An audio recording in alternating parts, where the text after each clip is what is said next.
coming Scottish independence referendum. Is it going to happen again, the second referendum? And Nicola Sturgeon suggesting that it might actually happen this year.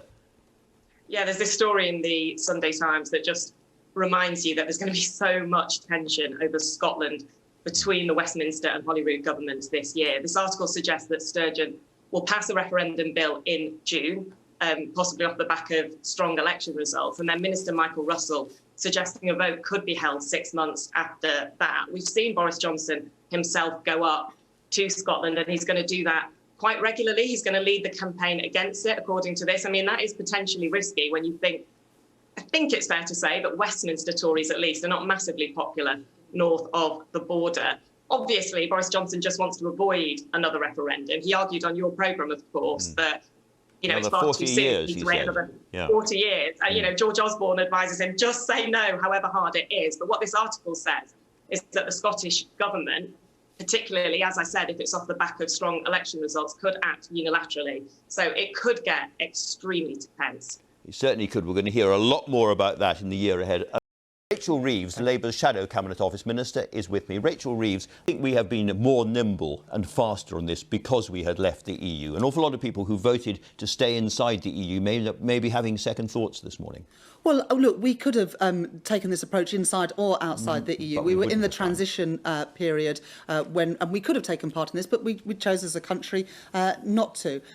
Moment, it's not the case that even the most vulnerable have been vaccinated. We've got the highest death rate, as you know, more than 100,000 people have lost their lives in this country. So at the moment, we need to be ensuring that we vaccinate our most vulnerable here at home. One of the big mistakes we've made during this pandemic is not to have closed the borders. And, the virus is going to come in with different mutations from around the world unless we can get this vaccine out. Properly, We should close the borders properly. But Right, let's turn to trade. You're announcing today this Trans-Pacific Partnership you want to join. Of the 11 countries who are members of it, we have already got trade agreements with most of them. So far as I can tell, you haven't got the faintest idea what this would do to our GDP if we manage to get into it, which is still some way away. What the exports to those countries total for the British economy in total is about 8.4%, which is the same as Germany by itself. In other words, this is very, very small beer compared to leaving the EU. Is that you've done trade deals with New Zealand and Australia, or you're about to do so.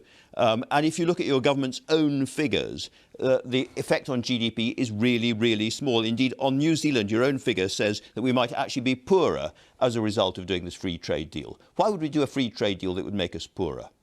And New Zealand is a relatively small country, but it's a very influential country. So what about all those small businesses that are reaching out and trying to trade with the EU at the moment and are finding they are being throttled day by new red tape?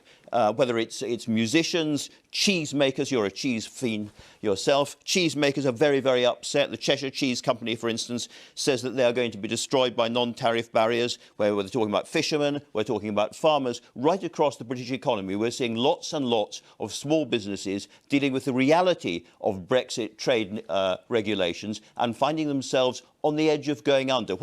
The big companies seem to be doing all right, but the smaller and medium-sized companies, who are the backbone of the British economy, are the ones having real trouble. Let me quote you Martin Ewell from the Waterdance Fishing Company. He says the term teething problems is insulting to professionals who've been involved in the export of seafood. And he says his company is in real trouble. Up and down the country, there are lots of once Conservative supporting, very, very worried companies.